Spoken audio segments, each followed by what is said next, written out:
नमस्कार YouTube family.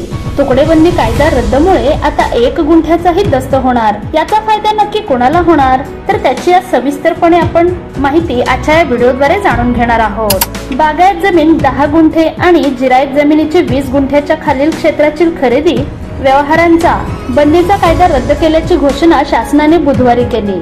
यामुळे 1 जानेवारी 2025 पर्यंतचे 1, 2, 3 गुंठ्याच्या भूखंडाची खरेदी विक्री कायदेशीर होणार आहेत। याच्या अंमलबजावणीची कार्यप्रणाली येत्या 15 दिवसात जिल्हा पातळीवर मिळाल्यानंतर प्रत्यक्ष कार्यवाहीला सुरुवात होईल। यापुढील काळात कमी क्षेत्रातील भूखंडांची खरेदी विक्री कायदेशीर दृष्ट्या पात्र होणार आहेत, असे महसूल मुद्रांक विभाग प्रशासनाकडून सांगण्यात आले। तुकड्यांची शेती परवडत नाही, अपेक्षित उत्पादन मिळत नाही, म्हणून शासनाने तुकडेबंदीचा कायदा आणला।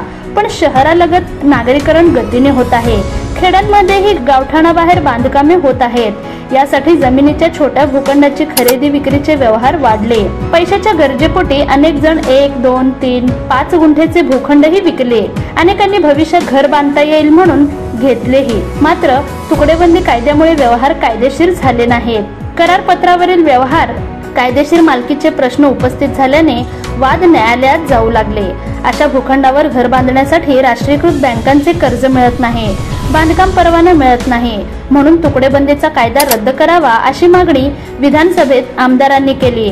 त्यानंतर महसूल मंत्री चंद्रशेखर बावनकुळे यांनी तुकडेबंदीचा कायदा रद्द केला।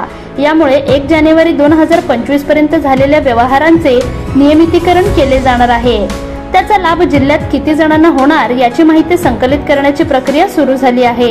15 दिवसात या कामाला गती येणार आहे। महापालिका, महानगरपालिका कार्यक्षेत्राजवळील क्षेत्र तुकडेबंदीतून महापालिका, नगरपालिका, नगरपंचायत, विकास प्राधिकरणालगतच्या क्षेत्रातील आणि गावठाणाजवळील 200 ते 500 मीटर पर्यंतचा भाग वगळण्यात आला आहे। भूखंड पाडून विकण्याचा ट्रेंड वाढणार। तुकडेबंदी रद्द झाल्याने जमिनीचे तुकडे करून म्हणजे भूखंड पाडून विकण्याचा ट्रेंड वाढेल। यातून बांधकाम व्यवसायाला आणखी बूस्ट मिळेल, असेही काही बांधकाम व्यावसायिकांचे म्हणणे आहे।